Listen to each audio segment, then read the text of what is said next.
Bonjour, au menu de ce mercredi, la nouvelle gamme Renault Mégane, la Nissan Leaf voiture de l'année, la Honda Brio et la Fun Theory de Volkswagen.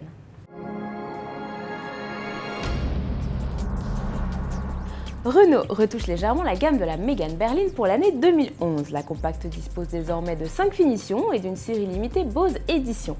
La finition Carmina TomTom disparaît, tandis que le haut de gamme ne se nomme plus Privilège mais 15 de France.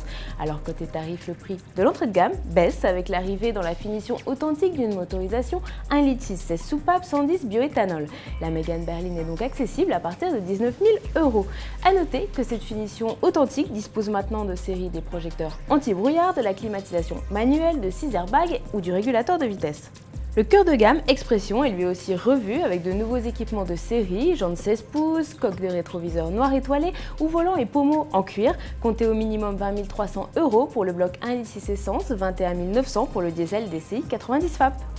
La Nissan Leaf a été élue voiture de l'année 2010 en Europe.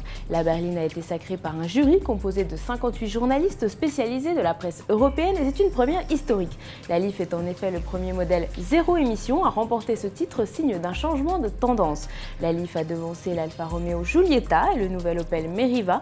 La compacte démarrera sa carrière commerciale en fin d'année aux États-Unis et au Japon avant d'arriver l'été prochain en France. Avec son moteur de 109 chevaux et sa batterie lithium-ion, elle peut parcourir environ 160 km, tarif annoncé aux environs des 30 000 €. Honda a présenté hier au Salon automobile international thaïlandais la Brio, un prototype de citadine destiné au marché asiatique. Honda l'a voulu pratique avec seulement 3,61 m de long et un espace intérieur agréable, même si le japonais la positionne clairement comme une entrée de gamme. Pas de détails sur les motorisations ou les équipements, Honda a juste révélé que la Brio devrait consommer moins de 5 litres au 100.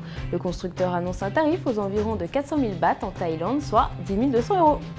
L'année dernière, Volkswagen lançait la Fun Theory, une initiative pour encourager par l'humour les comportements positifs. Alors un grand concours avait été lancé à l'époque et c'est un Américain, Kevin Richardson, qui avait remporté la compétition avec son idée de radar loterie. Et il y a quelques semaines, Volkswagen et la sécurité routière suédoise ont réalisé grandeur nature l'idée de Kevin. Dans une rue de Stockholm, un radar a été installé. Il mesure la vitesse des automobilistes et ceux qui respectent les limitations ont été pris en photo et une lettre de remerciement leur a été envoyée. Résultat, en 3 jours, la vitesse moyenne à cette intersection est passée de 32 à 25 km/h, soit une baisse de 22%.